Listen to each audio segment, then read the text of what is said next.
কুফর, অজ্ঞতা আর কুপ্রথার শয়লাভ বিস্তার লাভের সাথে সাথে আল্লাহ তাআলা তার আরও নিদর্শন পৃথিবীবাসীকে প্রত্যক্ষ করাবেন। সেই সব নিদর্শনের মাঝে অন্যতম একটি হল পৃথিবীর পূর্ব প্রান্তের একটি এবং পশ্চিম প্রান্তের একটি স্থান ধসে পড়া। এই ভূমিধসের ফলে তাকদীর অস্বীকারীরা ধ্বংস হয়ে যাবে। এছাড়া এই সময়েই পৃথিবীবাসী এক বিশাল ধোঁয়ার কুণ্ডলী প্রত্যক্ষ করতে পারবে। এই ধোঁয়ার কুণ্ডলী ক্রমশ সমগ্র বিশ্বকে গ্রাস করে ফেলবে। ধোঁয়ার তীব্রতায় মানবকুল অস্থিত হয়ে পড়বে। সকলের মাঝে এক চরম অস্থিরতা বিরাজ করতে থাকবে। ফলে মুসলমানরা স্থূল বুদ্ধিসম্পন্ন, অনুভূতিশূন্য, বিৎপত্তিহীন হয়ে পড়বে।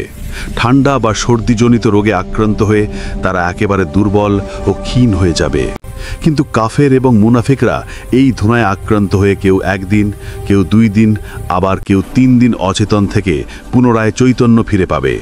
40 দিন পর্যন্ত এই ধোঁয়া সমগ্র পৃথিবীকে অন্ধকারে আচ্ছন্ন করে রাখবে। এরপর ধীরে ধীরে আকাশ পরিষ্কার হয়ে যাবে। ধোঁয়ার আচ্ছাদন কেটে যাওয়ার পর জিলহজ মাসের 9 তারিখ দিবাগত রাতটি খুব দীর্ঘতর হবে। রাতের দীর্ঘতা দেখে মুসাফিররা আতঙ্কগ্রস্ত, শিশু বাচ্চারা নিদ্রা থেকে জাগ্রত, পশু পাখিরা আহারের জন্য ছটফট করবে। সর্বোপরি সারা দুনিয়ার মানবকুল ভীত সন্ত্রস্ত হয়ে জোরে জোরে কান্নাকাটি শুরু করে দেবে। তারা মুখে তওবা তওবা শব্দ উচ্চারণ করতে থাকবে। হতাশা এবং নিরাশাগ্রস্ত মানুষ দিনের আলোর জন্য অস্থির হয়ে পড়বে।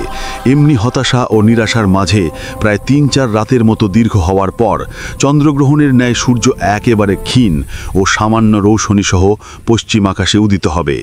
এই অবস্থা থেকে সমস্ত মানুষ আল্লাহর একত্ববাদে বিশ্বাসী হবে এবং মুখেও তা স্বীকার করতে থাকবে। কিন্তু ওই সময় আর তাদের এই বিশ্বাস স্বীকারের কোনো মূল্যই থাকবে না। তওবার দরজা তখন সম্পূর্ণরূপে বন্ধ হয়ে যাবে। এরপর থেকে সূর্য আবার পূর্ব দিক থেকে তার পূর্ণ উজ্জ্বলতা ও আলোকরশ্মি নিয়ে স্বাভাবিকভাবেই উদিত হতে থাকবে। আবু দাউদ, তিরমিজি।